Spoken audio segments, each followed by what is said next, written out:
పెద్ద పెద్ద అడవులున్న కాడ మనుషులను పొత్తం పెట్టే కొండ శిల్వలు ఉంటాయి.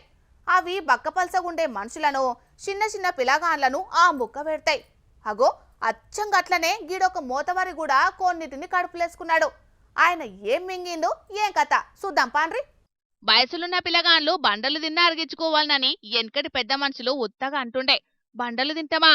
తిన్నా అవి అరుగుతాయా?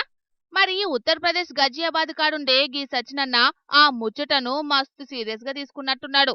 కొండ శిల్వ మింగినట్టే కానొచ్చిన 29 స్టీల్ చెంచాలను, 19 పండ్ల బ్రష్లను, ఓ 2 పెన్నులను ఆ ముక్క పెట్టిండు.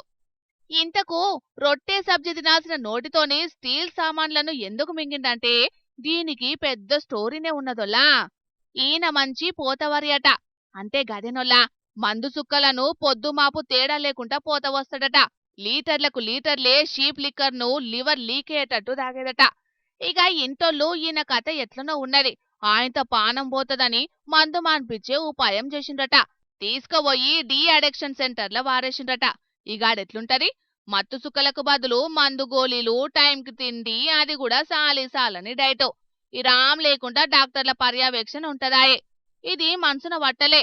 సర్కారు గల్లెపెట్ట నింపేటందుకు అద్దు అదుపు లేకుండా పొద్దు మాపు నిరంతరం కృషి చేసే వాళ్లను పట్టుకొని గింత పనిచేత్తరా అని మస్తుగా రానికొచ్చిండు. సుక్కా మందు లేక పిసలేసి కనిపించిన స్టీల్ సామాన్లను, వాడి పారేసిన బ్రష్లను లోపటేసిండు. 2-3 దినాలకు కడుపంతా పిసికినట్టయ్యేటాలకు దావకానికి ఎసుకపోయినరట. ఆడ బుడ్డ కెమెరాలు పెట్టి కడుపుల చూడంగాల్నే అసలు ముచ్చట బయటపడ్డది. ఇది వైద్య చరిత్రలనే అరుదైన సంఘటన. మెడికల్ మిరాకిల్ అని డాక్టర్లు బొత్తగోసి స్క్రాప్ నంతా బయటికి తీసిండ్రు. ఇప్పుడైతే మంచిగానే ఉన్నాడట ఈ పోతవారి. హా, తెల్లెంటికలకి రంగెత్తే ఉన్నెంటికలు పూసినట్టు మందు మాన్పియ చూస్తే కొత్తగా స్టీల్ సామాన్లు తినే అలవాటు మోపైందని మళ్ళో తాపు డీ అడిక్షన్ సెంటర్ కు పంపియరు కావచ్చు వాళ్ళ ఇంటోళ్ళు.